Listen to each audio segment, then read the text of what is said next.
Baik, perkenalkan nama saya Desa Madesinta Pramesi Putri dengan NIM 23135111014. Jadi pada kali ini saya akan menjelaskan mengenai bagian pendahuluan.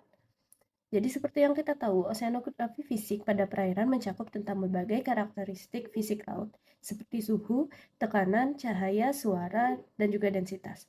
Faktor-faktor ini tentunya berpengaruh terhadap kondisi lingkungan perairan serta organisme yang hidup di dalamnya.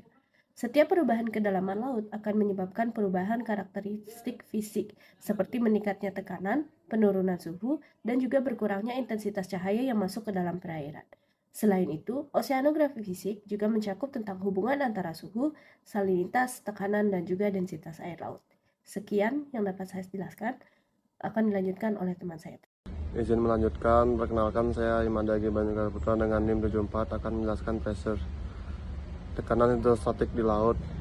Tekanan hidrostatik di laut adalah tekanan akibat berat kolam air di atas suatu titik. Semakin dalam, tekanan semakin besar, bersifat linier. Setiap 10 meter kedalaman sama dengan tekanan pertama kurang lebih 1 atm. Contoh, kedalaman 20 meter sama dengan 3 atm, yang dimana 1 atm tekanan udara permukaan dan 2 atm lagi tekanan kolam air. Pengaruh terhadap gas yaitu berdasarkan hukum Boyle, tekanan meningkat, volume gas menurun sehingga gas laut dalam terkompresi dan volumenya menyusut.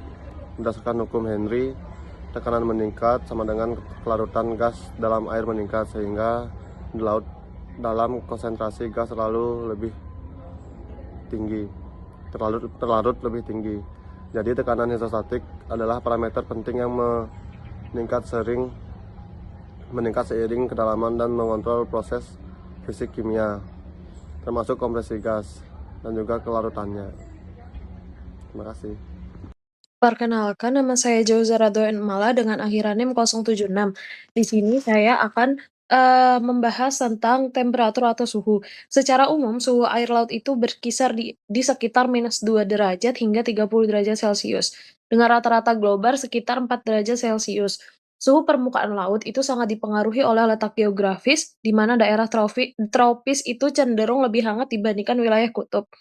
Yang bisa kita lihat pada gambar profil sebaran suhu di global seperti gambar yang tercantum, distribusi suhu ini kemudian membentuk lapisan-lapisan vertikal dalam kolom air laut, di mana yang bisa kita lihat juga pada gambar struktur lapisan suhu, lapisan pertama adalah mixed layer, pada kedalaman 0 hingga 200 meter yang memiliki suhu hangat dan relatif seragam karena pengaruh pencampuran oleh angin dan gelombang.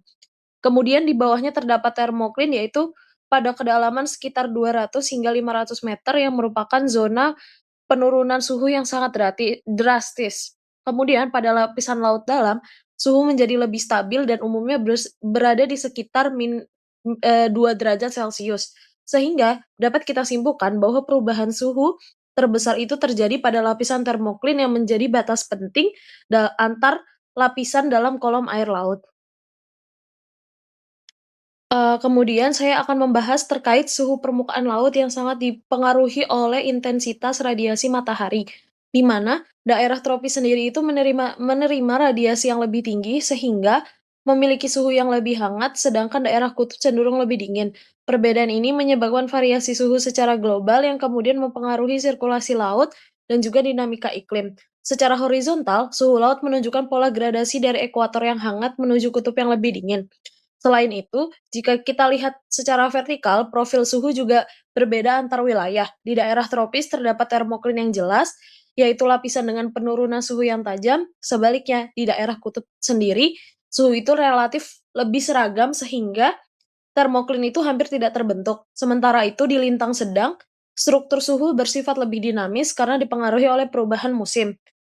Berikut gambar di samping menunjukkan perbedaan distribusi suhu berdasarkan lintang dan musim yang memperjelas bagaimana variasi ini tuh bisa terjadi di berbagai wilayah laut. Lalu selanjutnya saya Inyoman Aryadi Dana Putra dengan NIM 2313 51108 selanjutnya saya akan menjelaskan terkait dengan salah satu parameter fisik di lautan, yaitu densitas. Densitas atau kepadatan air itu merupakan massa jenis air laut yang dimana itu menyatakan jumlah massa dalam setiap satuan volume air laut gitu. Dan secara umum densitas air itu berkisar antara 1020 hingga 1030 gram per cm kubik. Ukuran ini lebih besar dibandingkan air tawar, karena perbedaan ini disebabkan adanya zat-zat terlarut atau terkonsentrasi seperti garam, mineral seperti natrium, magnesium, sulfat, dan mineral-mineral lainnya yang dimana itu meningkatkan volume air laut secara signifikan.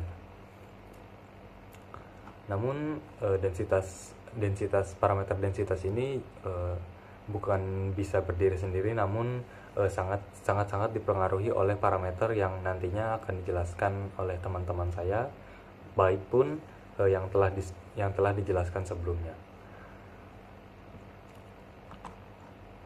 Lalu variasi densitas ini juga dipengaruhi parameter-parameter tersebut, sehingga dapat menyebabkan terbentuknya stratifikasi atau lapisan-lapisan di kolom perairan laut, di mana massa jenis ini meskipun di tempat yang sama, massa jenis di setiap kedalaman secara vertikal itu berbeda-beda, di mana lapisan paling penting adalah pycnocline, yaitu di mana ini merupakan zona transisi di mana densitas berubah dengan sangat cepat terhadap kedalaman. Lapisan ini juga sebagai penghalang alami untuk membatasi lapisan atas, yaitu lapisan mixing, dan juga lapisan dalam. Selain itu terdapat pula thermocline, di mana lapisan ini memberikan perubahan suhu yang sangat tajam, serta halocline yang merupakan lapisan yang menunjukkan perubahan salinitas secara signifikan. Lapisan-lapisan ini seringkali sangat berkaitan, karena perubahan suhu dan salinitas ini secara langsung sangat mempengaruhi densitas air laut. Stratifikasi air laut ini menciptakan kondisi stabil di mana air yang lebih hangat dan kurang padat berada di bawah lapisan atas, sementara air yang lebih dingin, lebih padat berada di lapisan bawah. Dan kondisi stratifikasi ini menjadi sangat penting dalam dinamika oceanografi dan ekosistem laut, di mana stratifikasi ini dapat mempengaruhi produktivitas primer, terutama bagi fitoplankton yang membutuhkan nutrien dan cahaya untuk fotosintesis. Jadi proses ini sangat penting dalam meningkatkan kesuburan perairan dan mendukung kehidupan organisme laut. Terima kasih, akan dilanjutkan oleh teman saya. Perkenalkan, nama saya Rahel Reta Pinem dengan NIM 2313511082. Di sini saya akan menjelaskan mengenai sound atau suara. Suara adalah bentuk energi yang ditransmisikan melalui gelombang tekanan, gelombang longitudinal atau kompresional yang mirip dengan gelombang seismik. Kecepatan suara di dalam air sendiri itu mencapai 1500 meter per detik, sedangkan untuk di udara itu 330 meter per detik. Pada kedalaman menengah atau sedang, terdapat zona di mana suhu dan tekanan itu relatif rendah, sehingga kecepatan suara berada pada nilai minimum. Zona ini disebut sebagai software channel atau singkatan dari sound fixing and ranging, atau bisa disebut juga sebagai deep sound channel, bisa dilihat pada gambar. Secara spesifik di channel SOFAR yang berada di dalam kedalaman sekitar 500 sampai 1000 meter, suhu dan tekanan itu relatif rendah sehingga kecepatan suara berada pada titik minimum.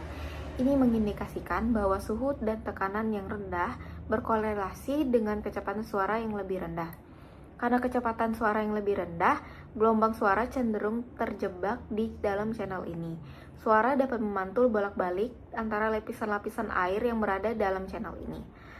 Fenomena ini memungkinkan suara yang mungkin berasal dari kehidupan alam ataupun dari kapal untuk melakukan perjalanan dengan jarak yang sangat jauh, melintasi samudra dengan efisiensi yang tinggi, karena energi suara tidak banyak hilang ke lapisan yang ada di atas ataupun di bawahnya, Sekian dari saya, terima kasih. Selanjutnya akan dijelaskan oleh teman saya. Perkenalkan, nama saya Aldiansyah dengan NIM 231351190. Jadi di sini saya akan menjelaskan tentang cahaya. Nah, pada gambar, cahaya matahari merupakan sumber energi utama bagi ekosistem laut. Ia tidak hanya menghidupi organisme melalui fotosintesis, tapi juga berperan sebagai penggerak arus laut. Dengan demikian, penetrasi cahaya ke dalam kolom air sangat terbatas. Pada kedalaman 1 meter di bawah permukaan, hanya sekitar 45% energi surya yang masih tersisa. Dan pada kedalaman 100 meter dan di bawahnya, cahaya yang tersisa hanya sekitar 1% dari total energi awal. Ini berarti sebagian besar lautan hidup dalam kondisi cahaya yang sangat minim atau bahkan total gelap gulita. Jadi di sini saya akan menjelaskan penyerapan berdasarkan panjang gelombang. Berkurangnya cahaya secara drastis seiring kedalaman disebabkan oleh sifat penyerapan air terhadap panjang gelombang cahaya. Air laut menyerap panjang gelombang yang berbeda pada laju yang berbeda. Warna dengan panjang gelombang seperti merah dan kuning akan diserap terlebih dahulu di lapisan paling atas. Lalu cahaya biru dengan panjang gelombang yang lebih pendek mampu menembus lebih jauh ke dalam air. Cahaya biru ini yang akhirnya nanti dipantulkan kembali ke mata kita, sehingga laut tampak berwarna biru dari permukaan maupun dari udara. Sekian presentasi dari saya, akan dilanjutkan oleh teman saya. Baik, kesimpulan dari resume materi tersebut adalah laut memiliki berbagai karakteristik fisik utama seperti suhu, tekanan, cahaya, suara, serta densitas yang berperan penting dalam menentukan kondisi lingkungan laut. Setiap karakteristik ini saling mempengaruhi satu sama lain dan tidak bersifat tetap, melainkan berubah-ubah tergantung pada kedalaman dan letak lintang dari suatu wilayah. Pemahaman tentang karakteristik fisik laut sangat penting untuk mempelajari proses-proses oseanografi dan kehidupan di dalamnya. Oleh karena itu, para ilmuwan masih terus melakukan penelitian untuk memahami lebih dalam, terutama mengenai kondisi dan dinamika di bagian laut yang paling dalam yang masih belum banyak terungkap. Sekian yang dapat kami sampaikan. Apabila terdapat kekurangan dalam presentasi kami mohon maaf. Terima kasih.